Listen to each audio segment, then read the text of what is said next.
Começa agora mais um conteúdo exclusivo do Brasilcast, com opinião e informação.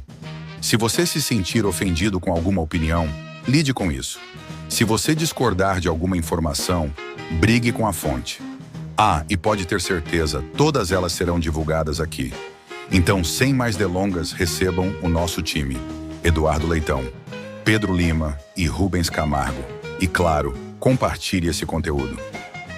Alô Brasil, episódio 2, Brasilcast aqui comigo, direto da Hungria, Eduardo Leitão, Rubens Camargo de São Paulo, capital, Pedro Lima de Belo Horizonte. Rubão, como estamos hoje? Tudo beleza? Fala, meu amigo Edu, Pedrão, beleza? Então é atividade, sobrevivemos mais uma semana. Quem diria depois daquele primeiro episódio, hein? Pois então, Pedrão, Belo Horizonte, como estão as coisas? Estão bem no mais Belo Horizonte do Brasil. Vamos falar as atualidades aí. E a pauta tá quente, hein? A pauta de hoje, olha, vamos começar a pauta de uma forma não muito agradável, infelizmente. Mas terminamos, inclusive, com essa notícia em primeira mão no nosso episódio anterior. E eu acho que a gente deve continuar agora com as atualizações, né?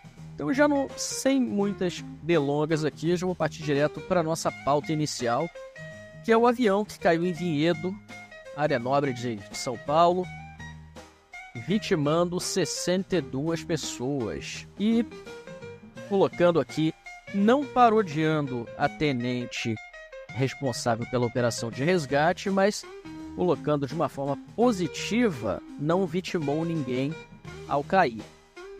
Mas então vamos começar com a história aqui, fazer um pequeno resumo. Acredito que todos estejam inteirados sobre isso, mas só para caso alguém tenha perdido o que aconteceu, uma aeronave que transportava 62 pessoas indo de Cascavel, no Paraná, para Guarulhos, infelizmente caiu na sexta-feira, dia 9, vitimando todos que estavam a bordo.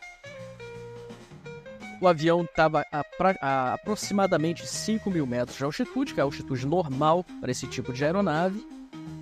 Começou a perder a altitude gradativamente nos primeiros 1.000 metros e 4.000 metros, de repente, desabou do céu sem sequer planar em menos de 1 minuto. O que, mais uma vez, aqui dando uma de poliana, não é uma coisa tão ruim assim, dadas as circunstâncias, porque isso quer dizer que as pessoas a bordo pelo menos perderam a consciência antes do avião de fato cair. Então, eu queria ouvir de você, Rubão, aí em São Paulo, como é que foi a notícia, como foi recebido e o que você acha pessoalmente a respeito disso tudo, principalmente da cobertura da mídia. Pois é, Edu, vindo aqui uma cidade do lado de Campinas, bem próximo aqui, realmente uma área bem nobre, e a imprensa tem aquele modus operandi de sempre, né, cara? De pegar uma fatalidade, algo terrível e lucrar em cima disso, ganhar dinheiro em cima disso. Eu lembro quando que a gente em live aqui, no nosso primeiro podcast, vi, primeira mão aqui a informação, cheguei até a ver o vídeo durante a nossa live, durante o nosso programa. E, cara, realmente é estarrecedor a gente ver aquela cena, é terrível, né, cara? Saber que tem pessoas ali dentro, tem pai, mãe, filhos, avós, profissionais, numa situação daquela, e vem a imprensa tratar com tanto desrespeito, com tanto afinco em querer dar a desgraça. Eu sei que o papel da imprensa é cobrir, é noticiar, ok, a gente sabe disso e é importante esse papel, mas fazer disso palanque, eu vi, cara, repórter contando familiares chegando em Cascavel desesperados. Chegou mais um, olha, chegando mais um. É um absurdo, cara, é um absurdo ver que aqui no Brasil ainda é dessa forma que a imprensa prefere trabalhar. Já que você tocou no assunto também, eu vou entrar numa seara aqui que a gente já conversou de forma pessoal, mas eu acho interessante trazer para o público também a falta de respeito pela vida que se tem no Brasil, porque infelizmente o único fato que todos nós estamos seguros que vai acontecer é que um dia essa vida há de se acabar. mas ela tem que ter valido alguma coisa, tem que ter um respeito pela pessoa. E no Brasil eu não vejo isso, eu vejo a pessoa acaba de falecer e em algumas horas já está debaixo da terra como se jamais tivesse existido.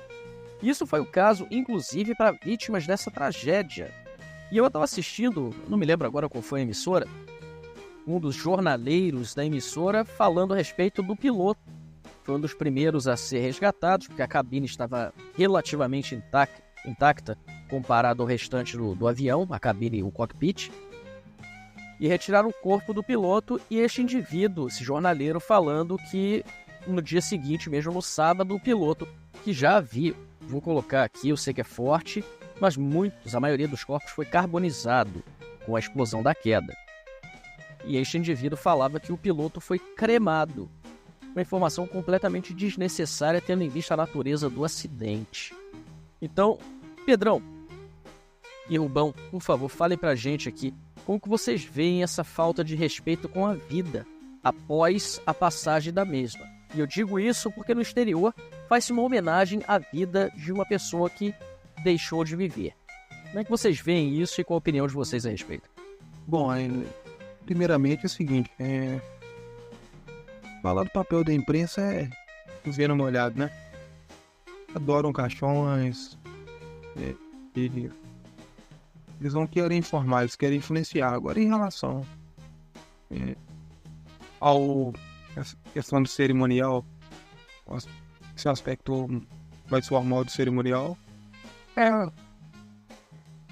eu acredito que tem a ver com a pressa para o próximo fato também, porque é tanta tragédia que acontece, digamos, no Brasil e na cultura brasileira, que já se tornou habitual já pensar no próximo. E essa cultura formal de respeito às famílias, essa cultura formal de você poder se despedir, você ter todo aquele processo de luto, também denota uma sociedade, alguns aspectos de uma sociedade que intelectualmente ela está mais preparada que a brasileira, né? E também, linkando os dois assuntos, não tem essa mídia abutre que já pensa no próximo fato, porque há toda uma construção social que faz com que esse elemento da cultura seja preservado. Então, assim, a gente não pode ver um fenômeno como esse dissociado do aspecto geral do que é a sociedade brasileira, tá?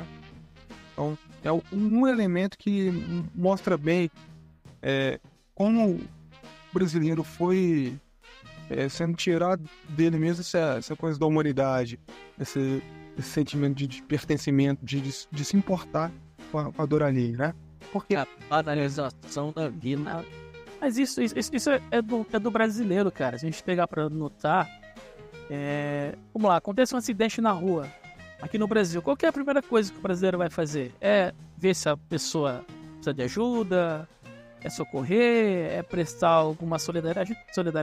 Não, é pegar o celular e filmar, entendeu? É tirar uma foto, é jogar num grupo, enfim, eu vi ao vivo aqui e tal. É a cultura do brasileiro isso, cara. Parece que perdeu-se a empatia, perdeu-se o respeito pelo próximo, né? Infelizmente no Brasil é assim, cara. Não sei se desde quando você saiu daqui, já era assim. Mas hoje, meu irmão, sempre foi, que eu não tinha percebido, né? Porque a gente acaba achando que essa é a norma. E de fato não é. Eu vou dar um exemplo aqui para quem nos ouve. Quando acontece um falecimento, na maior parte dos países, já passei por vários, tem-se um tempo para que cheguem os familiares, onde quer que estejam. Eu morava na Austrália, tinha pessoas que tinham parentes em todo o mundo, na Inglaterra principalmente, e tinha tempo de chegar para o velório, ou não velório, isso é uma coisa bem brasileira também, funeral, a cerimônia em homenagem à vida daquela pessoa que partiu. Todos tristes, mas sóbrios, celebrando o fato daquela pessoa ter existido, ter passado e deixado a sua marca. No Brasil, você acaba de cair, algumas horas depois, acabou, não existe mais. Isso é uma coisa que realmente me toca profundamente. E eu quero citar aqui, antes da gente dar continuidade a esse assunto, vamos nos estender até um pouco mais, porque eu acho que, de fato, o assunto merece, o portal G1, grande portal de notícias do Brasil, que mostrou em uma de suas manchetes a foto dos caixões das vítimas, 2 em específico, amarrados por uma fita branca porque era um casal. Aí eu pergunto, que mídia séria que mostra fotos de caixões de uma vítima de uma tragédia que acabou de acontecer como manchete? Mas isso foi uma bela de uma ironia. Você espera da Globo seriedade, é um momento de humor, né? Entre nós aqui, moderação, né? Importante para nós. Porque da Globo, a gente, embora o assunto mereça toda a consideração e toda a reflexão, não só nossa, mas dos nossos ouvintes, daqueles que vão nos ouvir nas mais diversas plataformas, a gente espera seriedade da Globo soa exótico, né? Então, assim, mas É bizarro. fica uma reflexão a pessoas sérias, pessoas que da nossa audiência aí que querem uma sociedade com bons valores, mas estendo a Foice de São Paulo e órgãos midiáticos tem bastante com esse procedimento, né? Porque o importante é pegar algum elemento que foque, né? Como diz o professor Olavo, o importante uma vez foi perguntado se o brasileiro lê muito, aí num certo diálogo ele falou, claro que lê a manchete. Então o importante é você caprichar na manchete, porque é o que é lido, o corpo da matéria,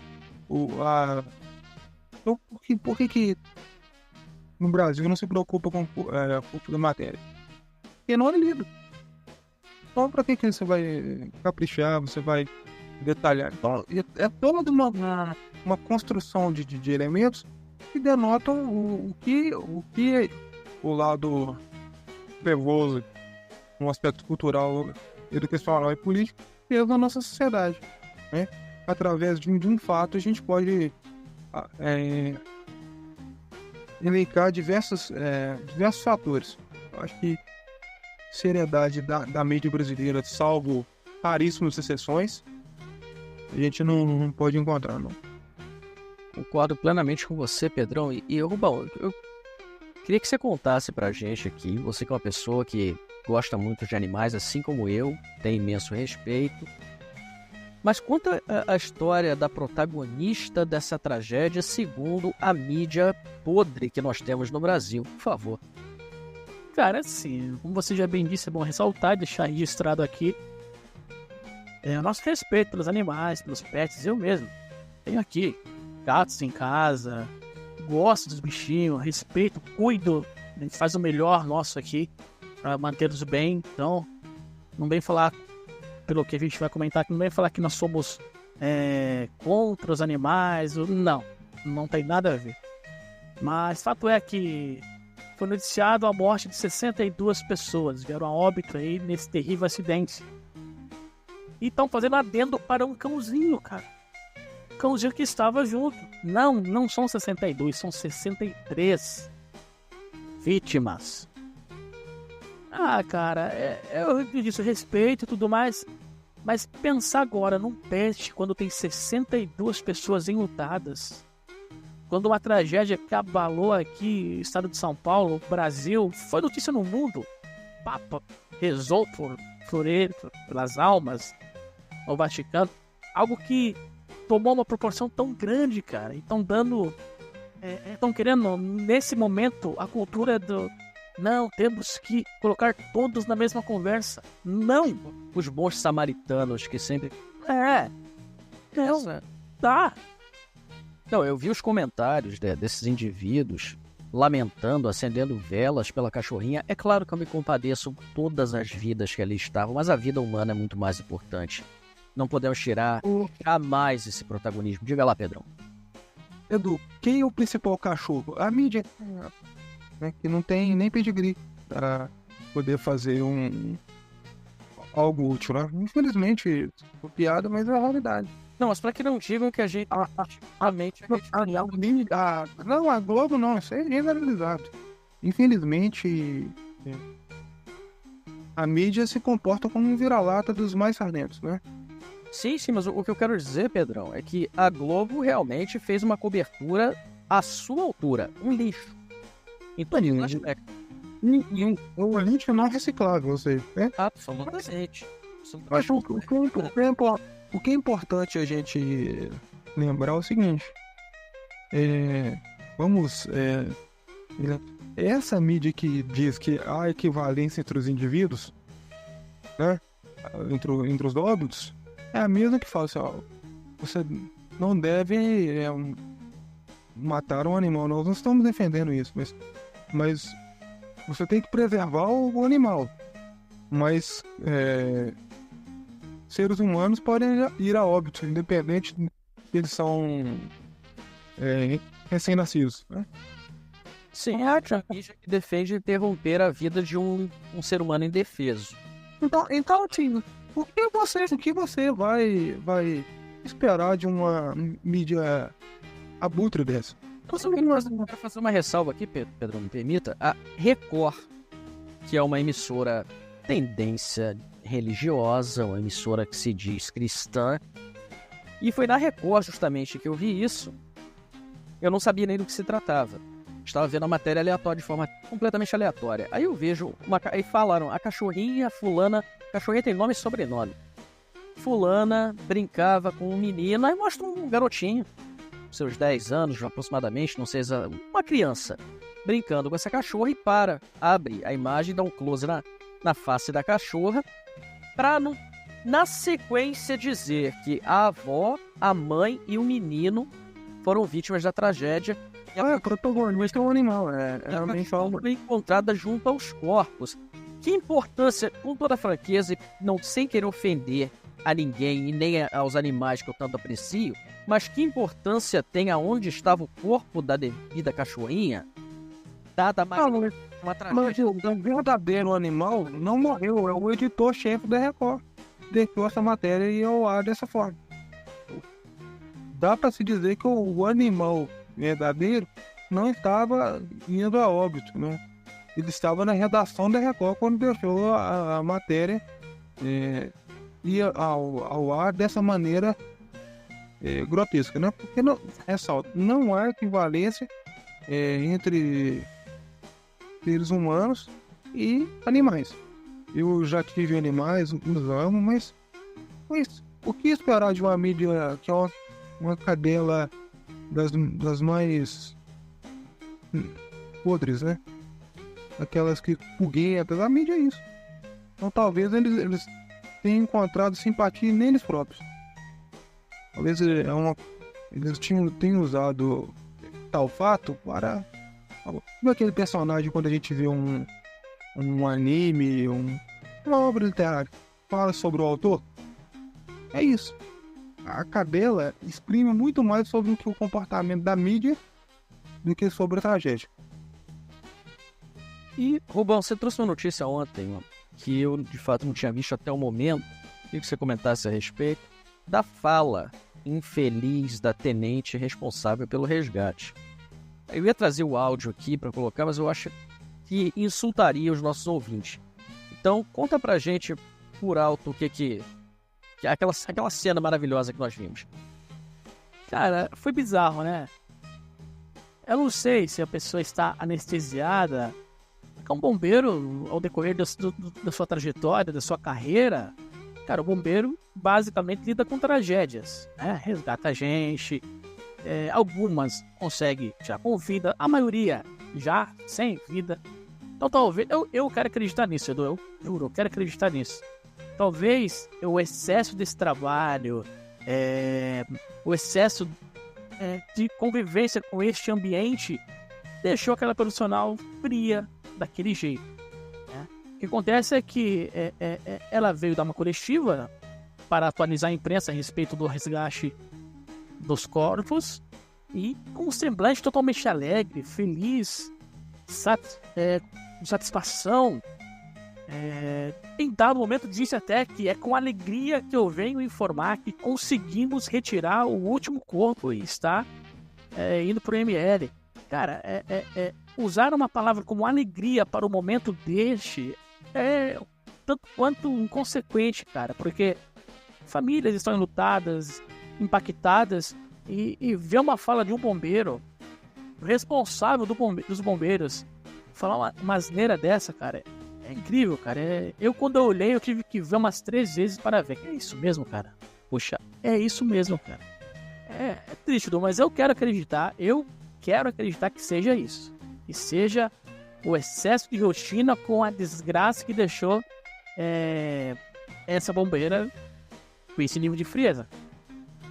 Eu assisti a análise do Ricardo Ventura a respeito desse incidente e eu discordo dele radicalmente. Ele diz que não, que ela estava demonstrando nervosismo, que essa é a feição normal dela. Me pareceu que ela sorria, me pareceu que ela estava extremamente satisfeita com o trabalho que fez, o que eu compreendo essa parte. Satisfeito no sentido de ter cumprido uma tarefa, mas não é algo que você expõe diante de uma tragédia dessa magnitude. E usar a palavra é com alegria que eu informo que o último corpo foi retirado dos destroços, é de uma infelicidade, de uma frieza, que eu sugiro que essa pessoa faça uma retratação à família dessas vítimas, o que eu não creio que vai acontecer. Pedrão, você deve ter assistido também. E o que você acha da análise do Ricardo Ventura? A tenente teve a intenção? Foi uma fala infeliz? Como que foi a feição dela pra você? Bom, eu acho assim que foi realmente, não tenho dúvidas que foi uma fala infeliz, né? Agora, concordo com você, Edu, quando você fala que é muito mais sobre esse aspecto da felicidade da missão cumprida. Mas quando a pessoa se coloca da forma que ela se colocou, um aspecto, no termo, exatamente com alegria, soa muito mal, né? Soa, assim, mas o que esperar de um povo ignorante, né? Uma parcela dele, né? Então, aí a gente ama o nosso país, mas tem pessoas de uma cultura muito baixa. E aí, se você soma uma cultura muito baixa, um nível linguístico muito baixo, com a frieza, por já ter executado a sua missão, e também por trabalhar numa função extremamente desgastante, extenuante, como a de bombeiro, que é muito nobre, diga-se de passagem. Então, você soma todos esses elementos, você encontra uma equação que não justifica, mas também mostra um quadro geral da nossa sociedade. Edu, assim, eu vejo assim, quando houve aquela fatalidade com a Marília Mendonça, vazaram fotos e tudo mais, só que o que me deixou realmente naquela ocasião impactado e muito enojado foi que o pessoal da funerária, cara, que deveria preservar por aquilo, começou a vazar fotos do corpo daquela mulher, né? Então, por que eu tô trazendo isso à tona? Porque existem profissionais e profissionais. Mas, incrivelmente, eu nunca vi em nenhum lugar do mundo acontecer o que acontece no Brasil. Eu nunca vi um bombeiro usar o termo alegria para definir uma tragédia. Eu nunca vi um agente funerário compartilhar fotos da vítima. É só no Brasil, cara. Mas eu te pergunto, Rubens, há outro lugar do mundo que o sistema educacional tem um Paulo Freire? Talvez ajude a nos entrarmos numa reflexão mais rápida. Respondendo essa, Pedrão. Sim, tem. Infelizmente, lugares tão subdesenvolvidos ou piores do que o Brasil. Pior, Muito disso chega, destrói completamente a cultura. E é um ponto muito interessante que você trouxe, Rubens, porque teve também o caso daquele cantor, eu não me recordo agora o nome dele. Cristiano Araújo. Próprio. Que, inclusive, o agente funerário, né, não merece sequer esse título. Pois é. Tirou fotos do rapaz nu. Então, é um absurdo, uma coisa desumana em tantos aspectos, e não tem pena que condene esse tipo de gente.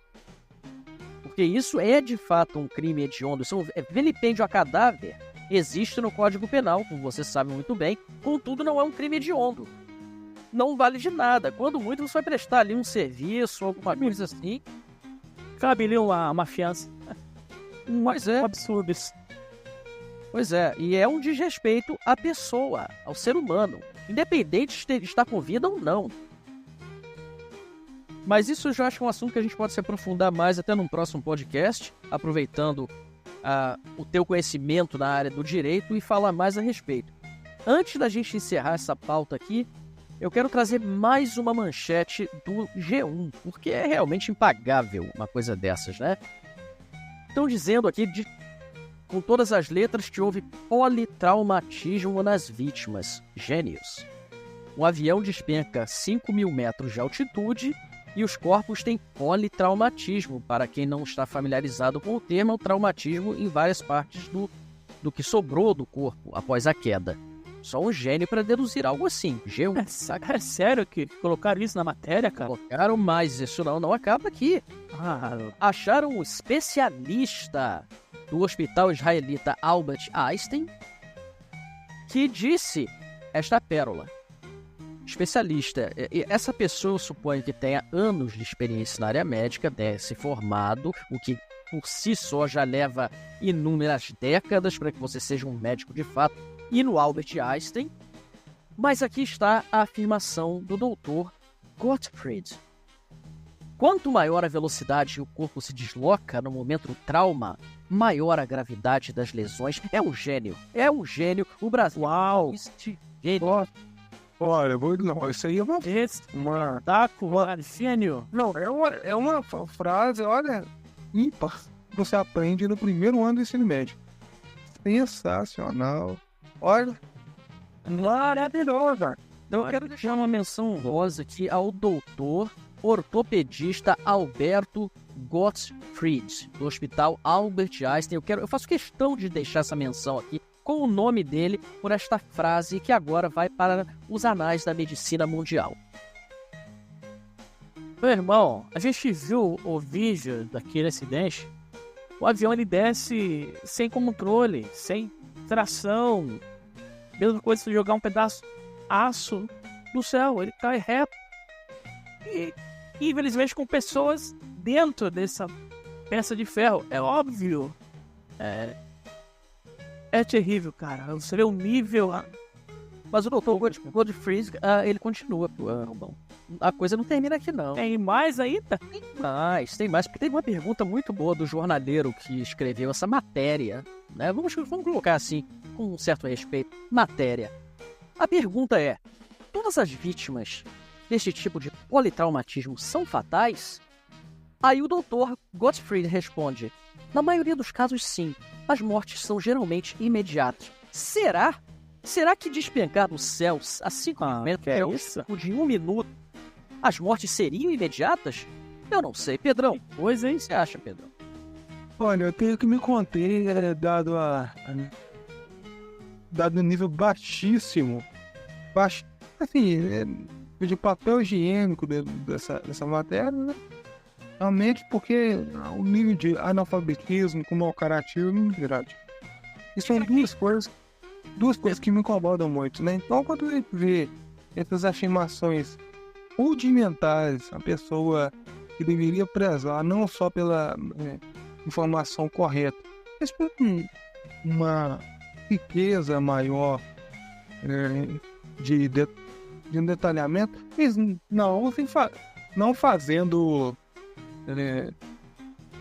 com as suas explicações a nossa consciência de idiota, né? Quando o doutor de tal instituição gosta da nossa cara com informações tão básicas, eu chego a me perguntar assim: onde vamos parar, né? Qual o limite da... Porque você tem um mau caratismo somado com o analfabetismo. Qual a proporção dos dois e como que nós podemos chegar numa equação minimamente saudável para nós, digamos, não nem física, para nossos espíritos? Porque essa frase, vou ser sincero, eu não consigo adjetivar. É uma ignorância, é uma equação assim infindável de possibilidades. No final são A gente traz a notícia e traz a fonte também. Para quem achar que eu estou inventando isso, vá no G1, no portal de saúde do G1. E eu quero encerrar isso com mais, porque não termina por aí não. Tem o laudo do IML. E, pasmem, realmente, olha, é um trabalho que deve ser muito difícil. Requer uma genialidade, uma precisão imensa. E o IML divulgou a causa da morte das 62 pessoas que foram vítimas desse desastre. Disse que, segundo o IML, deveria ser o laudo do IML final, não é segundo absolutamente nada, é o laudo absoluto. Mas, segundo o IML, as vítimas morreram por causa da queda. Uau! Nossa, essa. Que afirmação. Olha, eu não consigo adjetivar. O respeito à nossa audiência, respeito ao intelecto de vocês que nos ouvem, é duro. Lamentável. É difícil, porque seria cômico se não fosse uma tragédia como esta, né? Parece claramente, porque você tem a tragédia no fato em si e a tragédia da ignorância que potencializa ainda mais a desgraça. Né? Isso me lembra. É uma dor sem igual. Lembra aquele quadro do Tabet, aquele cara do Porta dos Fundos, que ele fazia... Esqueci o nome. CSI Nova Iguaçu. Que eles chegam e tá um gordo morto lá, com um tiro na cabeça. Ah, será que morreu de quê? Essa porra é tiro. Mais ou menos isso, né? Vocês devem lembrar desse quadro. Então esse é o IML de Vinhedo. Mas então, vamos pular agora para a próxima pauta. Só que eu ia pedir rapidinho antes de encerrar esse assunto, fazer uma menção aqui ao Romano, Danilo Santos Romano, grande palestrino, Quadra da Mancha. Quem não sabe, o Danilo era o piloto desse avião, que ele que encontrava direto lá na quadra, enfim. A lembrança aqui do Danilo, era espetacular, sorriso sempre alegre, grande Danilo. Vi lá seus familiares, enfim. Só fazer uma menção pro Danilo que a gente teve o prazer de ver ele, cara. Conhecer ele um pouco aí na quadra. A gente compartilhava o mesmo time. Então nos encontrava uma das vezes. A lembrança do Danilo aqui. Valeu. E deixar nossa solidariedade para todas as famílias que agora estão sofrendo com essa perda. A minha crítica veemente à cobertura dessa imprensa podre que fez com que parentes e familiares próximos dessem entrevista quando em estado de choque. Isso é de uma baixaria sem tamanho. Só para constar aqui, então antes da gente terminar com essa pauta, eu queria deixar o nosso respeito às vítimas, às suas famílias e a minha crítica veemente a toda a cobertura de imprensa no Brasil. Com isso, eu passo para a nossa próxima pauta. Algo mais a acrescentar a respeito? Rubão, Pedrão? Da minha parte, vamos lá. Da minha parte, sigo a pauta. Tá, beleza. Então, eu tenho uma pauta aqui que é muito interessante, mas eu acho que não condiz com a pauta que a gente acabou de falar. Eu vou salvar para um pouquinho mais tarde aqui. Vamos falar agora, pessoal, do hacker, que é notícia em toda a mídia, todos estão falando a respeito, que divulgou a espionagem, suposta espionagem, eu digo suposta aqui, porque a palavra de um hacker eu não vou dizer que está 100% correto, está acima de qualquer suspeita, afinal é um criminoso. Mas ele disse que vai divulgar, não divulgou, apenas fez a ilação de que houve espionagem contra o indivíduo que deu a facada no nosso presidente, sobre espionagem ao presidente e aos seus filhos, assim como outras pessoas que ele também colocou nesse caso todo. Eu questiono aqui a credibilidade desse indivíduo por se tratar de um criminoso. Aí a minha direção agora vai para você, Rubão, que é uma pessoa que conhece a lei melhor do que a gente.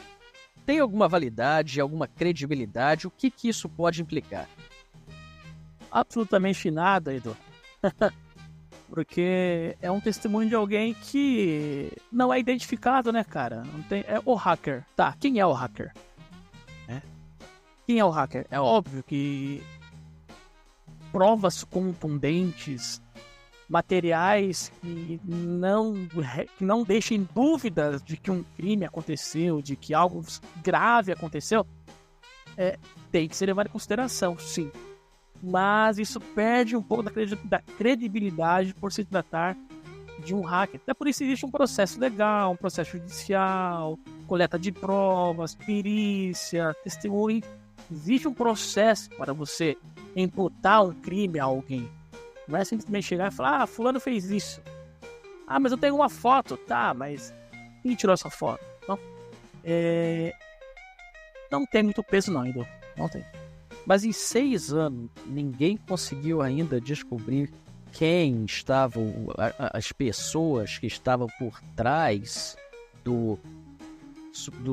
daquele, eu não quero falar o nome desse indivíduo aqui, daquele que tentou assassinar o presidente em 6 anos, já faz 6 anos agora em setembro, próximo mês. Aquele que atentou contra a vida do presidente Trump, ele teve um julgamento ali, uma decisão bem rápida. Sumária. Foi na hora. Lá, agora sim, primeiro a gente dá conta do que está acontecendo, depois a gente investiga para saber quem estava por trás disso. Mas no Brasil, o outro não. Tem advogados que chegaram com aviões e levaram, estão defendendo. Em 6 anos, nós estamos agora ouvindo a palavra de um hacker, que é eufemismo para criminoso. Pedrão, vale de alguma coisa o que os bolsonaristas estão dizendo e celebrando, dizendo que a verdade apareceu? Bom, algumas explicações sobre quem é o criminoso, né? E nós podemos dar. O criminoso, ele mora na Sérvia, se chama Patrick Brito. Ele, segundo consta, ele mora lá desde 2021. A sua família, e tem parentes mais próximos, sua avó e sua mãe, moram ainda no Brasil. Ele já prestou depoimento a algumas autoridades brasileiras em diversas situações, porém só com o avançar dessa investigação mais recente, uma série de 5 entrevistas num canal que a gente respeita muito, que é a Rádio Ouro Verde de Bauru, que a mídia e a Polícia Federal pensou em reabrir o caso. O que a gente pode falar é que isso poderá envolver políticos de trânsito bem próprio, dentre os diversos campos políticos, né? Então, assim, tanto na esfera federal quanto na esfera estadual em São Paulo. Mas eu acho que é um crime de tamanha relevância que merece ser elucidado, tá? Agora, se realmente é conclusivo ou não, só em investigações sérias, coisa que não houve, se a gente pode falar até hoje, né? Não houve investigações com interesse de solucionar o caso em questão. Basta ver que autoridades que já tiveram sob análise de tal conteúdo tiveram suas carreiras promovidas não por mérito, digamos assim. Eu considero essa questão bem sólida, né? Mas por, na minha percepção, não batalhar pela verdade, né? Apenas a minha opinião. Eu considero que todo elemento probatório ele tem que ser levado a ser apreciado com todo rigor. Não posso aqui fazer juízo de valor sobre qualidade do conteúdo demonstrado, mas tenho total interesse como cidadão brasileiro de ter essa situação, esse fato que tanto mexeu com a sociedade brasileira, investigar de forma profunda, para que nós saibamos e antes de ser uma autoridade, é uma pessoa que merece nosso total respeito, né? O nosso presidente. Eu, como ser humano, ele acho que nenhum de nós gostaria de ver um crime cometido contra si e não saber quem fez, por que fez, e ter a mobilidade de cada um, a dosimetria adequada, né? Não, Pedrão, acho que o caso do Brasil não é saber quem fez, porque a gente fizer um exercício rápido de pensamento e análise política da época, a gente consegue facilmente direcionar o lado dessa balança aí, né? Agora, como que vai chegar nessa pessoa? Como que vai provar se nós temos... Eu tenho que usar bem as palavras aqui para vocês entenderem o que quer dizer sem ser explícito. Como que a gente vai chegar nesse arcabouço de pessoas se tem uma blindagem, como posso dizer, interestelar que está acima de tudo, se é que vocês me entendem, né? Então é complicado, cara. Então pode vir hacker, pode vir a Xuxa, pode vir Pimpim, e vir... Ô, meu irmão, não vai acontecer nada. Infelizmente, não vai acontecer nada. Concordo, porque, principalmente dado o indivíduo em questão, o personagem principal da história, não se tem interesse nenhum em descobrir quem atentou contra a vida dele. Mas o que mais me surpreende nisso tudo não é o fato de estarem dando ouvidos a um suposto hacker, dando espaço na mídia para essa falácia toda, é o fato de que a caterva bolsonarista, e uma coisa é apoiar o presidente Bolsonaro, outra coisa é ser bolsonarista. Eu deixo bem claro aqui, quem quiser me odiar, fique à vontade. Tenho imenso respeito, como sempre falei, pelo presidente Bolsonaro e sua família. Não tenho respeito algum pelos supostos chamados bolsonaristas, que foram o motivo pelo qual ele de fato perdeu a eleição. Mas eu não vejo o porquê que essa gente está comemorando, dizendo que agora a verdade apareceu, agora tudo se esclarece. Isso é burrice, ingenuidade, maldade, e aí a gente já remete novamente ao assunto que a gente falou inicialmente, e que reflete o QI do brasileiro, que é mais baixo na média do que de um macaco, porque eu não entendo o que essa gente comemora quando vê o depoimento que trará a verdade vinda de um criminoso. Pelo amor de Deus, o que eu perdi? Ô Edu, eu acho que seria mais interessante essa galera bolsonarista aí que está nesse hype da volta do capitão, que eu acho que não deve acontecer. Tem outra coisa acontecendo que eles estão deixando passar despercebido, que eles poderiam levantar essa bola, que é o TCU, Tribunal de Contas da União, que validou o recebimento dos presentes de Lula. Isso vira uma jurisprudência que pode inocentar o Bolsonaro, gente. Porque qual foi a condenação para deixar ele inelegível? Não foi a tal dos presentes? Pois é, agora o próprio TCU validou o recebimento presidencial. Jurisprudência. Foquem nisso, seus mucambo. Pois é, eu acho fantástico que você trouxe à tona esse tópico específico. Eu não ia falar sobre isso, é algo que nós discutimos nos bastidores.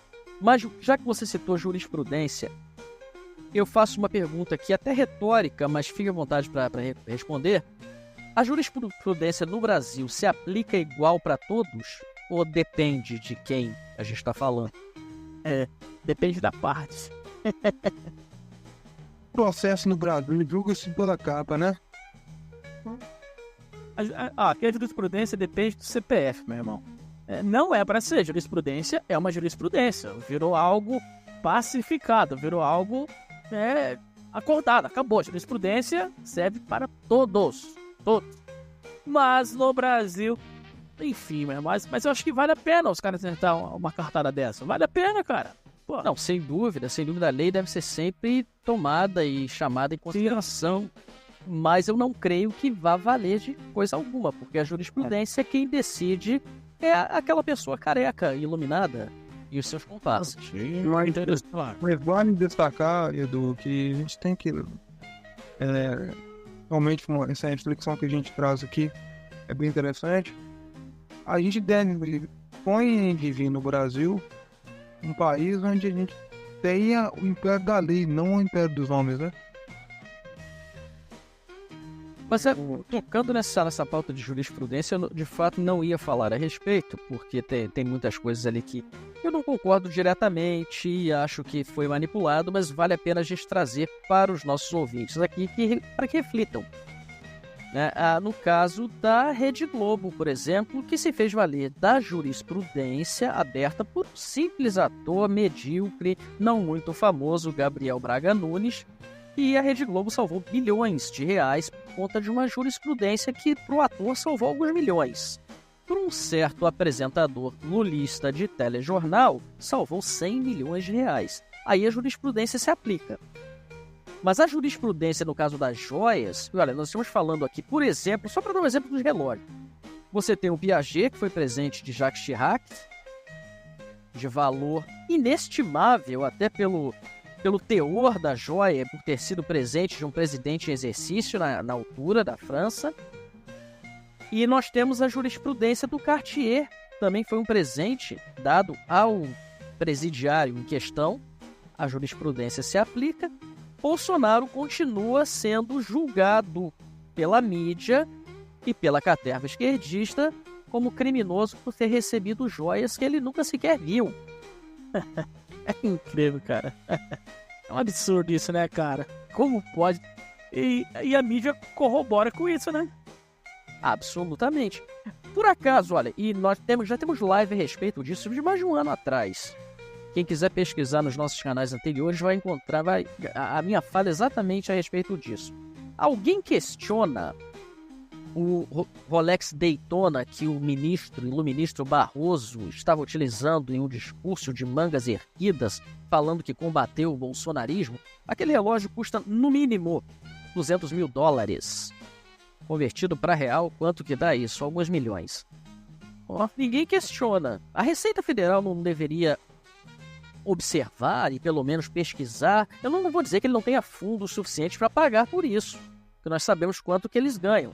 Mas de todo modo, trata-se de um patrimônio muito elevado para você levar no seu pulso enquanto você dá um discurso num sindicato dizendo que combateu o presidente que ora estava em exercício.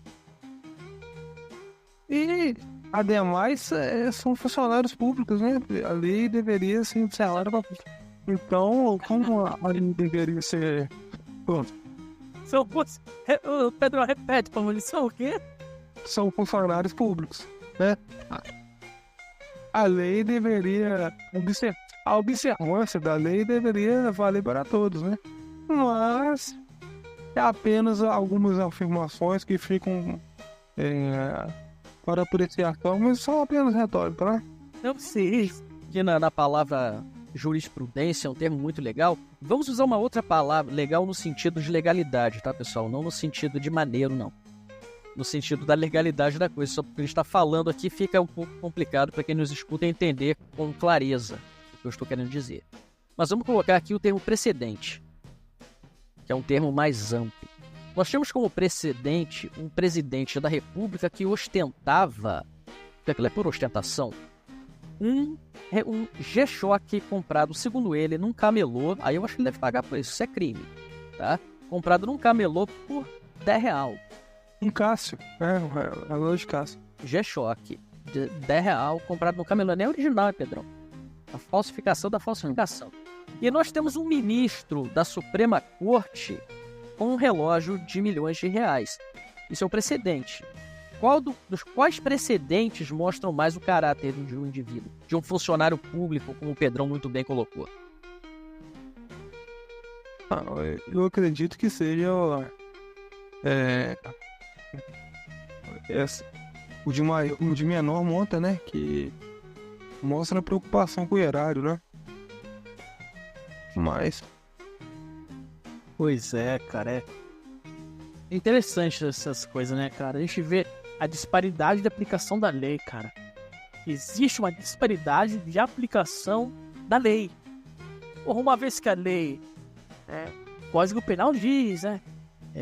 Ela é igual, o Código Penal e a Constituição diz que ela é paralela a todos, igual a todos, trata todos, ela limita todos como iguais.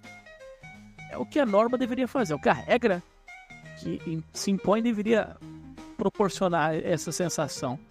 Mas nós sabemos como que é a situação do nosso país. Inclusive, falando de lei, para você entender, o STF do Maduro colocou ele presidente. E ninguém pode questionar mais. Já tá dito. Pois é assim que a coisa funciona. Eu só quero encerrar dizendo que tem um vídeo no YouTube que eu recomendo que as pessoas assistam, que mostra os relógios dos líderes mundiais. Quanto mais caro o relógio, mais corrupto é o país. Os africanos, então, têm relógios de diamantes, Pateks, custam aí no mínimo 10 milhões de dólares. E quanto mais rico e menos corrupto é o país, mais simples é o relógio do líder em questão.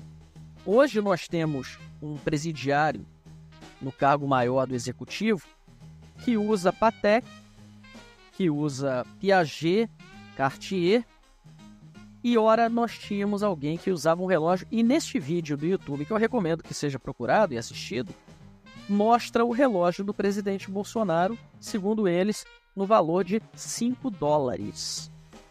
Uau! Então nós vemos essa analogia entre a corrupção e o relógio dos líderes, né? Eu só deixo essa reflexão aqui para todos. E, Rubão, Pedrão, algo mais a acrescentar a respeito disso, ou a gente pode passar para a próxima pauta? Eu acho que, diante da sua explicação, Edu, fica alto, por si só já se mostra, né? Mas é lamentável a situação que o país se encontra, né? Onde a conveniência da aplicação da norma ela é maior do que a própria lei, né? Mas vamos aqui torcer, que é o que nos resta, né? Para que esse quadro, no período mais breve possível, seja o quanto antes revertido, porque ela é lastimável. Um país que tem a sua moral solapada dessa forma, né? Onde os valores estão totalmente invertidos. Então é isso, Rubão. Algo a acrescentar? Tudo que foi dito, como diria o professor meu.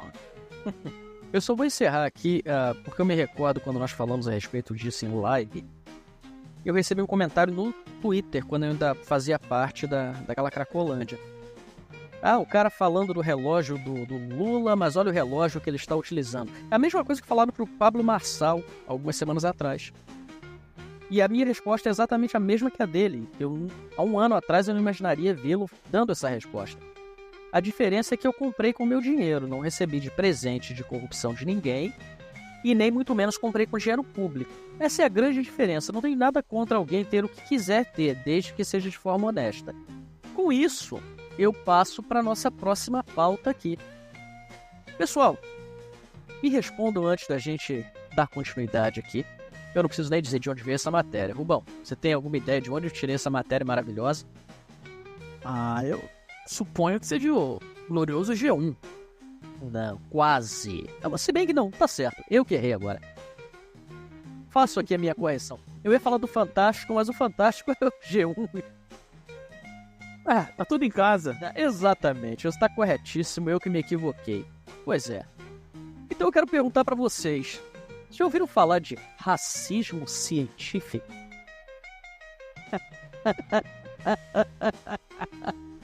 Você tá de sacanagem, né? Eu gostaria, cara, eu gostaria. Racismo científico aqui.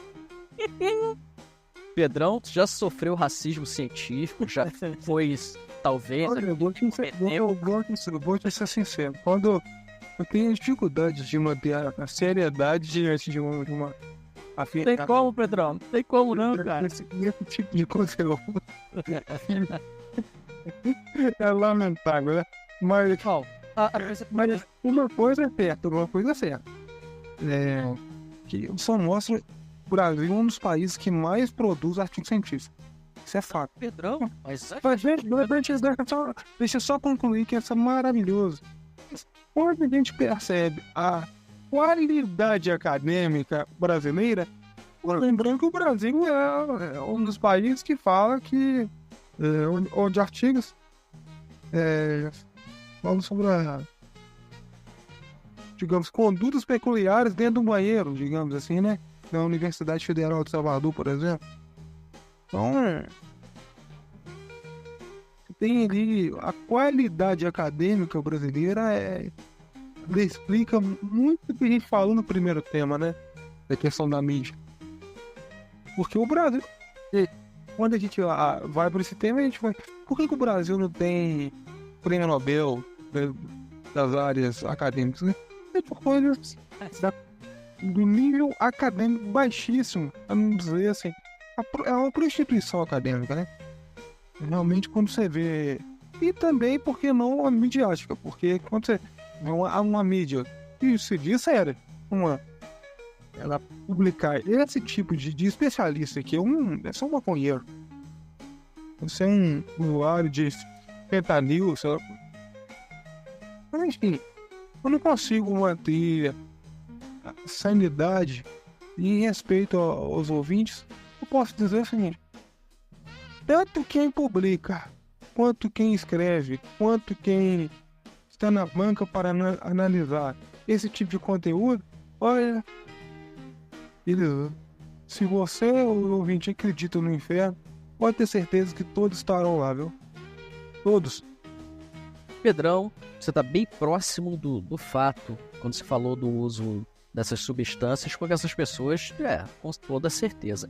Quando eu vi isso como manchete do G1/Fantástico, eu fui pesquisar, porque também não pode ser. Eu tô vendo coisas, eu tenho que fazer uma pesquisa de onde que eles tiraram isso. E isso, de fato, não começou no Brasil, pasmem. Teve início no Congresso Internacional de Botânica, em Madrid, agora, bem recentemente, quando decidiram mudar o nome de plantas. Porque, segundo eles, essas plantas têm um cunho imperialista e racista. Então, toda planta que tenha no seu nome científico a palavra cafra, agora está sendo trocada para uma palavra que aí sim faz toda a diferença: afra. Ambas palavras que remetem à África, porque as plantas são originárias do continente africano. Ah, meu Deus, me dê força. Mas é porque eles estão realmente num congresso de botânica, né? A gente vê que eles usam aquela substância. Então, se você fizer algum exame toxicológico nesses pesquisadores, ninguém solta a mão de ninguém, né? Mas eu não tenho dúvida nenhuma das tendências desses indivíduos. Mas eles dizem o seguinte, Pedrão, que o nome destas espécies tem um cunho muito pesado, colonial e racista, porque os cientistas que descobriram e deram nomenclatura a estas espécies de plantas eram europeus brancos. É interessante o seguinte: você fazer o conceito mais podre que tem quando você fala de história, né? Historicidade factual. Você fazer o anacronismo histórico, outras coisas mais lamentáveis no aspecto acadêmico. Mas as grandes navegações são mais lentas que o foguete. É claro, seu animal. Tá pensando. É claro, não precisa ser um algo para detectar tal afirmação. Realmente é uma coisa assim, é o uso de substâncias, não tem condições. Tiro para essas pessoas, então vamos fazer um boicote a tudo que foi criado por cientistas brancos e europeus. Penicilina, por exemplo, radioterapia, enfim, praticamente tudo que nós temos em termos de tecnologia. Fazer um boicote. Abandone os carros, foi um branco que inventou. Abandone tudo, abandone o avião, abandone, enfim, não vai sobrar muita coisa, não é? Já estamos aqui taxados de racismo. Que eu defendo que esses indivíduos aí, que todos que defendem essas práticas acadêmicas lixo, estejam jogados na selva mais primitiva do mundo que houver, Joguem todos lá, eu tenho certeza que em poucas horas estaremos livres enquanto humanidade dessas pessoas que usam a esfera acadêmica de uso tão pouco, né? Então, a botânica, ou com qualquer ciência, se você for usar ela com honestidade, ela é muito nobre, ela nos ajuda muito. Mas quando você tem lixos produzidos por pessoas que eu calculo a qualidade das pessoas com base nas teses que essas pessoas dizem que fazem, né? Então, eu não posso concluir que uma pessoa somente sobre efeito de substância faz conteúdos de tão baixeza, né? De tanta baixeza. Vou agora te surpreender, cara, porque quando isso chega no Brasil, piora. Não, com certeza. A gente não pode imaginar quantos andares há no inferno. Há muitos. O Brasil, olha, é um andar que cresce. Vamos então para a manchete do G1. Fantástico. Falando, entenda o que é o racismo científico. E o que me levou à pesquisa, né, de onde que eles tiraram isso para início de conversa. Segundo o G1, fantástico, tá aqui escrito, por favor pesquisem a fonte. Lacraste? Exato. Está aqui, entenda o que é o racismo científico que foi praticado por um ginecologista contra uma mulher no Rio de Janeiro. Beleza, a gente vê isso, fica confuso, né? Porque não faz o menor sentido. O cara, o ginecologista, praticou racismo científico. Meu Deus, do que se trata? Do que se trata? Segundo eles dizem, não tem absolutamente nada provado, nenhum crime tipificado, nada, é apenas o que o jornaleiro decidiu colocar. O ginecologista disse que esta mulher em particular, que por acaso é uma mulher negra, raríssimo no Brasil, claro, então foi uma coisa muito, né, específica. Disse que ela tinha um odor vaginal mais forte que suas demais pacientes. Por isso é racismo científico. Porque é chamado, segundo o G1, racismo biológico, dizendo que a raça branca tem um odor de menor intensidade. Coisa que... eu vou te ser sincero. Poupe nossa audiência dos pormenores. Porque é muito triste quando a gente pega esse lixo de matéria e vê que isso aí não pode ser distribuído fisicamente para nós usarmos como papel higiênico. Ressalto, se a gente puder usar isso como papel higiênico, pode ser radioativo, né? Absolutamente, Pedrão, eu concordo contigo, eu só trago isso aqui porque eu acho importante ressaltar um ponto principal, que não é a manchete, absolutamente. Como o Rubão falou anteriormente, você também colaborou com isso, só se lê a manchete, né?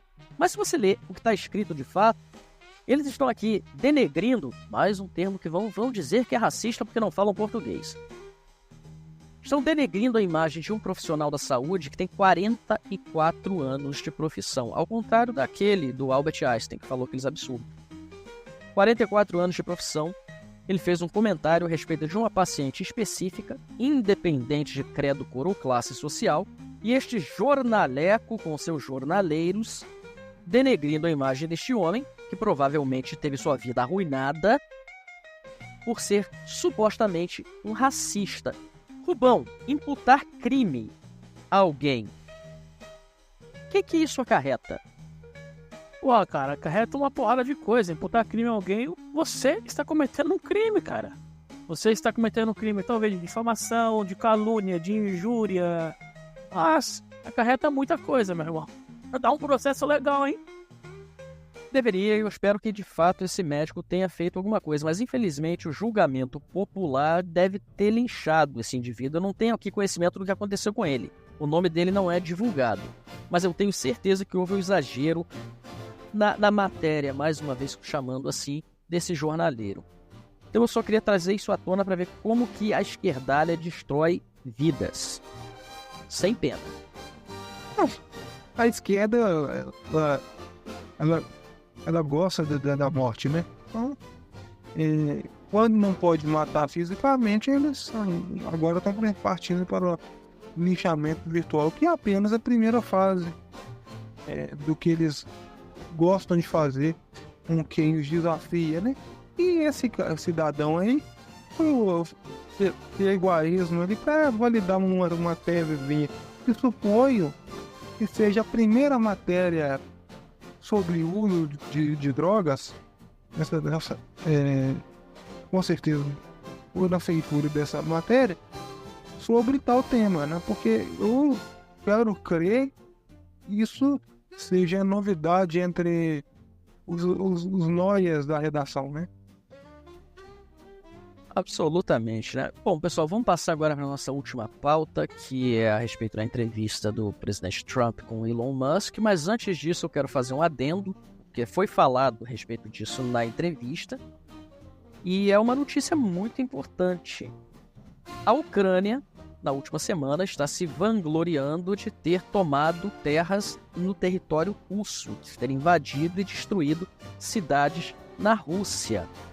Tem até aqui o nome da região, na região de Kursk. Logo, fica próxima à fronteira dos territórios que a Rússia está ocupando, mas num território que sempre foi russo de fato, sendo que essa é a mesma Ucrânia que recebeu bilhões e bilhões de dólares e equipamentos para defesa. Recebeu diretamente da OTAN, não podendo utilizar para o ataque, porque eles são supostamente as vítimas. O que eu discordo radicalmente, já expus a minha opinião inúmeras vezes.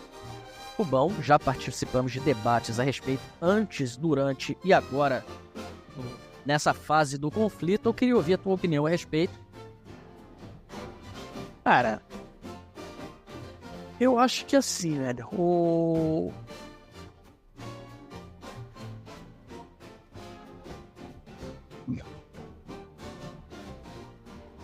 Acho que nós perdemos o Rubão aqui. Pedrão, você tá na... Sim.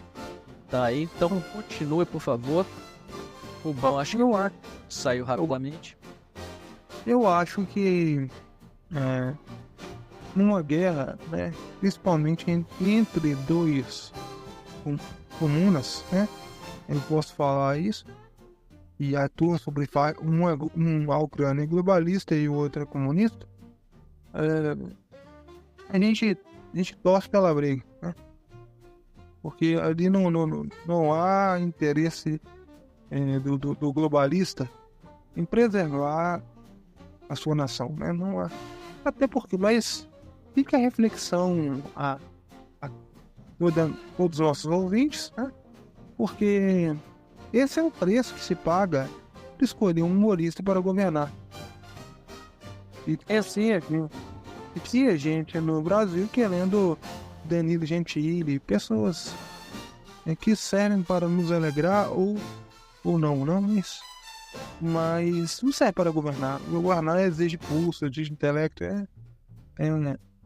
Não estou desmerecendo nenhuma função, mas de fato uma área bem mais complexa. Eu não creio que uma pessoa que esteja preocupada em fazer fotos para a revista Vogue com a sua esposa, que viaje para comprar joias em Nova York com dinheiro que foi doado para a suposta defesa do seu país, esteja interessado em fazê-lo. Essa é a minha opinião. Uma pessoa que diz respeito ao resultado das próprias urnas tampouco está interessada em fazer algo pelo seu país. Agora, essa pessoa deveria honrar pelo menos o tratado a que faz parte, que é o de defesa.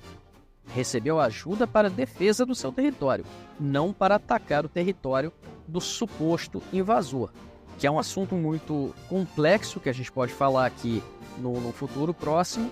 E partindo dessa premissa, a gente vai falar agora da entrevista do presidente Trump com Elon Musk. E eu queria começar contigo, Pedrão, que foi quem trouxe esse tópico pra gente aqui hoje. Realmente a entrevista teve bastante repercussão, como era de se esperar, né, porque foi a volta do Laranjão ao X, né, ao antigo Twitter. E, assim, o que eu observei da entrevista em relação ao conteúdo, que houve elogios mútuos de parte a parte, né? Essa questão de... Falou-se de liberdade de expressão, falou seria de o aspecto de censura. Eu queria usar esse debate que houve ontem para mostrar o seguinte, do porquê dessa guinada do Elon Musk, né? Em relação supostamente ele ser de direito, né? Bom, isso é uma das reflexões ao tema mais significativas. Eu não considero ele de direita, de forma nenhuma, mas tem um motivo forte para em algumas situações, algumas pautas específicas, lutar pela direita, né? E talvez um dos motivos mais nobres que é ter sua família arruinada, né? Foi a perda do filho, né? Ele era doador do Partido Democrata, o Elon Musk, onde o filho esquerdou de vez e passou por cirurgia de mudança de sexo. E depois passou também por aplicações hormonais muito grandes e ele foi a óbito, né? Como essa ideologia costuma fazer com todas as pessoas. Fazendo esse reparo, ou assim, a parte que explica bem a minha linha, assim, algumas pautas ele tem interesse sim pro lado do direito. Questão da liberdade de expressão e também essa questão de alguma outra questão de família, alguma outra questão social, mas não sejamos ingênuos, né? De achar que uma pessoa que até outro dia era doador do Partido Democrata e do dia pra noite virou paladino de direita, né? Isso é fato. E eu pergunto, bom, teve algum ponto da entrevista que te chamou mais atenção? Algo que tenha te surpreendido ou foi exatamente como esperado? Cara, foi exatamente como esperado, Edu. Babação de ovo, o Musk flertando com o socialismo, né? Eu vou confessar, não vi tudo, vi poucas partes, até porque estava muito complicado de adentrar, né, naquele chat ao vivo. Mas é como o Pedro bem disse, cara, o Musk, além de ser um cara de socialista, totalmente voltado para a esquerda, ele vai para onde está melhor para ele, cara. Ele também é um empresário muito bem sucedido. Não tem essa de, agora ele é de direita, agora ele é conservador. Desculpa, gafanhoto, mas ele nunca foi de direita e nunca foi conservador. Longe disso. E eu quero colocar aqui bem claro para quem tá dizendo, esses caras são loucos, como que Elon Musk não é de direita? As palavras são deles. Quem não assistiu a entrevista, eu recomendo que assistam, porque nas palavras dele, ele é da esquerda. Inclusive, o Trump disse, eu sempre soube que você é esquerdista. E ele disse, o Elon Musk respondeu dizendo, eu só apoio os republicanos hoje porque as opções do Partido Democrata no momento são muito ruins. É uma hiena, a Kamala Harris, e, até pouco tempo atrás, um velho senil. Agora, falando de senilidade, o Trump não mostrou muita sobriedade nessa entrevista de qualquer modo. Falou inúmeros absurdos ali e eu fiquei pensando, meu Deus, esse país vai entrar numa derrocada tão grande quanto o Brasil, porque as escolhas que eles têm são tão ruins ou até piores do que as nossas. Talvez a única diferença é que eles não têm um candidato presidiário. Porque de resto, o Trump mostrou o peso da idade nessa entrevista, que foi algo realmente não muito agradável de se ver. Ele não coordenava a sua fala, o seu raciocínio, não da mesma forma que o Joe Biden, mas mostrou ali o peso da idade. Fez comparações esdrúxulas, como por exemplo, falando da aparência da candidata, comparando com a beleza da sua esposa, algo completamente irrelevante. Mas o ponto principal que me chamou a atenção ali foi na parte de imigração. Que o Elon Musk, ele é contra os imigrantes que foram criminosos nos seus países, mas não condena a imigração ilegal. Então, Pedrão, não sei se você chegou a ver essa parte, o que você achou disso e por que o Elon Musk defende a imigração ilegal? Eu posso crer que mão de obra barata todo empresário gosta, né? E não há nenhum mal nisso, né? Pessoa em absoluta precariedade, ela luta pela sobrevivência. E nesse caso, quando você, em muitos países é mão de obra qualificada, porque às vezes a pessoa não tem, ela tem potencial intelectual, mas não sabe gerir suas próprias finanças, mas ele está apto a trabalhar ali com um subalterno numa organização desses empresários, seja qualquer que for. Mas e nós que na sua ótica não está errado, né? Mas nós sabemos como ocidentais que a imigração ilegal ela deve ser combatida, né? Embora todos nós saibamos de pessoas que são pessoas honestas que entraram ilegalmente em determinados países que se legalizaram, são pessoas do bem. Mas nós não podemos defender a exceção para justificar a regra.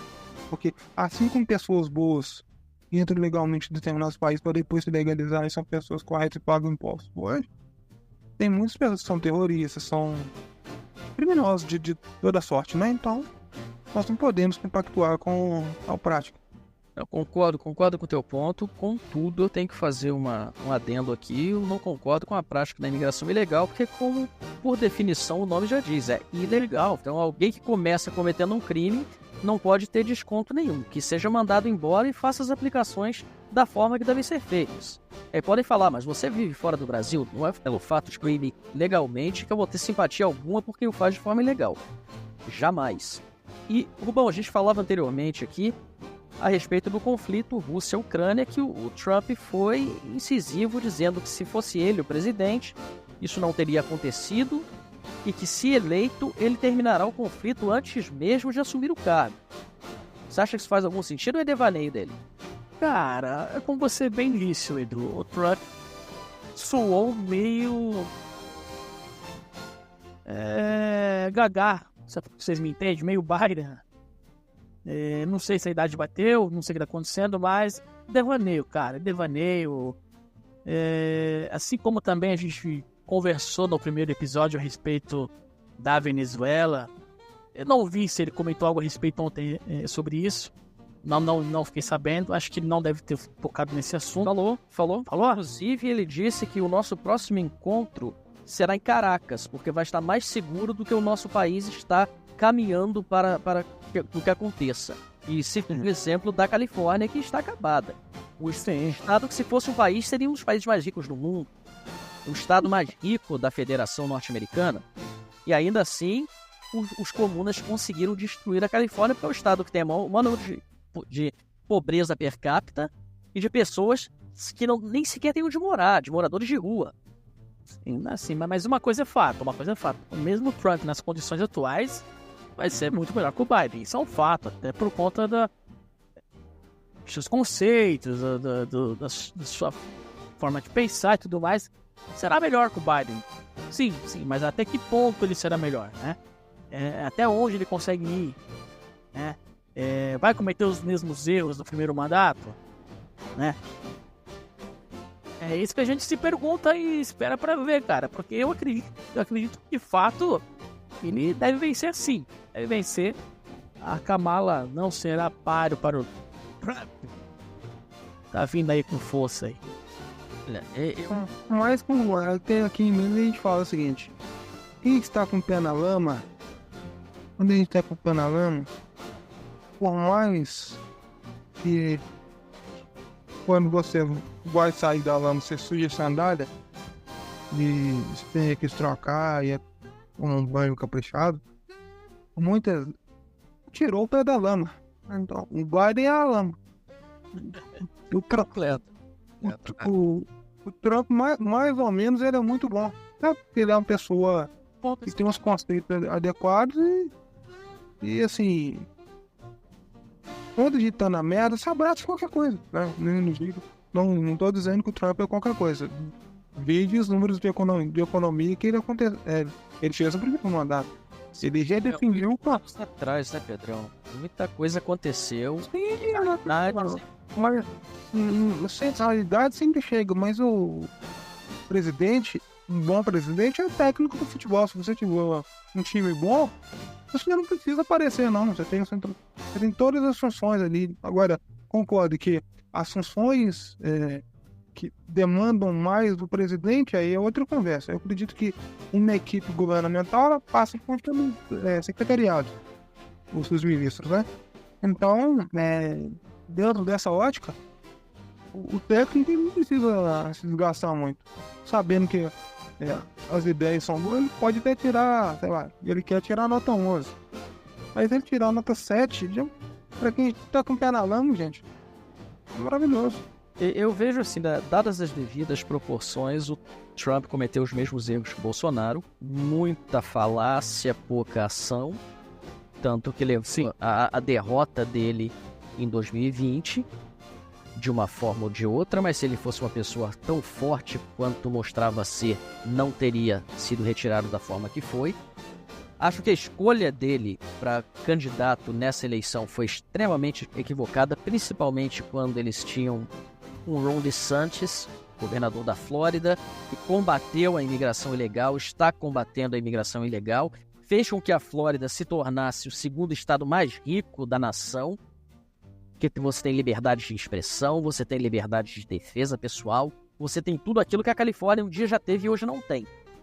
E você tinha a possibilidade, eles tinham a possibilidade de ter um Ron DeSantis, por exemplo, entre outros nomes muito bons também do Partido Republicano, como candidato. Mas não, vamos colocar o Trump, que é uma coisa certa contra o Biden. Mas o Trump é uma coisa certa contra uma Kamala. Nesse caso, já não se sabe, porque ela está crescendo muito na opinião popular, acreditem ou não. Olha, a Dilma, a imprensa falava a mesma coisa, né? Então, pode crer que a imprensa demoniocrata dos Estados Unidos tem lá a sua honestidade intelectual como uma das maiores características. Não que o candidato em questão, o Trump, esteja nas suas melhores condições. Mas contra a Dilma, não vamos combinar, não exige assim. É muito. Não, na vitória escura, né? Uma vez que sofremos todos nós pela legislação de voto por correio, que foi uma das principais mazelas, tenha sido alterada para que nós não tenhamos o filme 2.000 Mulas, a segunda edição. Não, concordo contigo, Pedrão, mas eu só quero lembrar que Dilma ganhou 2 vezes, né? Esse pequeno detalhe aqui. Ganhou, mas ganhou daquele jeito, né? Ganhou daquele jeito que nós... Porque em determinados países tem objetos que nós podemos comentar, objetos sagrados, né? Mitológicos. Então, se deve muito mais ao objeto que ao mérito de uma guerrilheira. Inclusive, Pedrão, agora essa elite aí de países que usam essas caixinhas mágicas perdeu um componente. O Bangladesh caiu lá, o ditador, né? E assim, realmente fica a reflexão, né? Todos que apoiam essas caixas sagradas, né? Essas caixas que realmente vêm do céu, esses objetos. Maravilhoso. Então, assim, eles dão qualquer resultado. É igual aquele o gênio do Aladdin. Se você pedir, ou o Shenlong do Dragon Ball, você pede 3 vezes, ele já te dá 5. Tipo isso. Brasilcast é cultura pop, pessoal. Pedrão, gostei da analogia. Calhou bem. Calhou bem. Sim, não, perfeita analogia. Pop e direta, gostei muito. E para finalizar aqui falando dessa entrevista, na minha opinião aqui, pessoal, e eu vou finalizar com a opinião dos meus companheiros de bancada aqui, eu acho que demonstrou a fraqueza de Trump, ao invés de mostrar a força que ele supostamente teria. Mostrou um Elon Musk que é como uma pessoa muito perigosa para a sociedade, infelizmente eu falo isso com grande pesar. Não é o gênio que parece ser, dada essa entrevista, porque parece que é uma pessoa que foi oportunista, teve sorte na vida e conseguiu e agora utiliza para o seu bel prazer e para suprir o seu próprio narcisismo. Foi a impressão que eu tive assistindo esta entrevista em particular aqui. E mostrou um Trump que está numa idade avançada, sem saber o que está fazendo, falando, bradando a respeito das suas propriedades milionárias ao redor do mundo, da sua mulher maravilhosa, e que ele não precisa fazer isso, e que o que ele está prestando é um favor à nação. Eu não acho que país nenhum precisa de um servidor público que esteja prestando um favor, mas sim de um líder que tome decisões necessárias. Então foi essa a imagem que eu tirei dessa entrevista em particular. Para a gente finalizar aqui o nosso Brasilcast de hoje, Rubão, por favor, e Pedrão na sequência. Cara, esse discursinho também de eu estou aqui, mas eu não preciso estar aqui, é para ajudar, entendeu? Eu tô abrindo mão de trabalhar nas minhas empresas, de sair com a minha família. Esse discurso, sabe, de autopiedade, de autoflagelo. Eu tô aqui, mas eu não precisava estar. Pô, então não venha, cara. Então não venha, fica na tua, pega seu avião, vai pro canto do mundo, vai pro raio que o parta. Eu acho que esse discurso tá ultrapassado. Ainda mais tratando-se do americano, que é orgulhoso. O americano é orgulhoso. E não vai calhar bem se o Trump continuar com esse tipo de discurso, cara. Não vai dar certo, não. De fato, a Kamala Harris está crescendo naturalmente, mesmo aí com tudo que aconteceu com o Trump, deu uma estagnada no seu índice de avaliação, se bem também que, como o Pedro disse, não dá para levar muito em consideração que esses institutos de pesquisas jogam na mídia para influenciar. Enfim, cara, eu tô preocupado com esse discurso do Trump também, cara. Tô preocupado. Eu acho que o Trump devia ser mais, sabe igual quem nesse momento? Vocês podem me falar que eu sou louco. Poderia ser que nem o Coroné. Você viu o que o Coroné falou, né? Ele meteu o dedo na ferida do Lula. Mas meteu o dedo. Cutucou o Bolsonaro. Ele falou o que ele acha. Ele falou o que ele pensa. Foi duro o que ele falou. O Trump tem que ser assim. Ele tem que ser incisivo no que ele fala. Sem mimimi, sem titias e sem autoflagelo. Perfeito. Pedrão? Sobre o Elon Musk, eu só posso concluir o seguinte, com o Olavo de Carvalho, né? Ganhar dinheiro é muito diferente do que ser inteligente. É muito mais fácil do que ser inteligente de forma complexa, né? Então, com essa frase aí, eu acho que, como o meu pensamento, porque o Elon tem relevantes serviços prestados à humanidade, não há dúvida. Não posso ser demagogo e dizer que ele não tem relevância no aspecto econômico, até cultural, em certo sentido, né? Porque ele criou algumas tecnologias que mudaram o paradigma de diversos comportamentos humanos, mas ganhar dinheiro é a atividade mais fácil do que você refletir os ideais mais nobres, digamos. Perfeito, Pedrão. Para completar essa tua analogia, mais uma vez perfeita aqui, eu digo que realmente podem haver ricos sem um centavo e pobres coitados com milhões. O Elon Musk provou que, infelizmente, o fato de ele ter tanto dinheiro não o faz uma pessoa rica no sentido pleno da expressão. E eu quero lembrar aqui que o país de origem dele não está muito bem, né? Muito pelo contrário, a África do Sul vai de mal a pior. Então, seu Elon, o senhor está se preocupando tanto em controlar o mundo, em interferir no cenário político de tantos países, em muitos momentos de forma positiva, mas não esqueça do seu. Parece que se aventou da sua memória de uma forma sem precedente. No mais, pessoal, obrigado por nos escutarem até aqui. Não se esqueçam de deixar os seus comentários, interagirem conosco, tanto no YouTube quanto no Spotify, muito em breve no Rumble também. E todas as plataformas que nós pudermos colocar o nosso conteúdo, lá chegaremos. Rubão, valeu, muito obrigado. Valeu, até a próxima, hein? Valeu. Sempre. Valeu, até a próxima. Valeu demais, galera. Vamos ver até a próxima. Atualidades. mercado financeiro, política e tudo que movimenta o Brasil e o mundo, você entende aqui, no Brasil Cast. Porque não basta ouvir, é necessário entender. E para que haja a compreensão, bandeiras políticas, identitárias, religiosas e partidárias devem ser deixadas de lado. E aqui nosso compromisso é com a informação. Se você quer ser informado, seja bem-vindo. Se você quer puxar saco de político, levantar bandeirinha identitária ou espera uma manipulação de fatos, sinto em lhe dizer, você está no conteúdo errado. Mas fica por aqui. Vai que você aprende algo de bom que pode mudar sua vida. Bem-vindo ao Brasil Cast.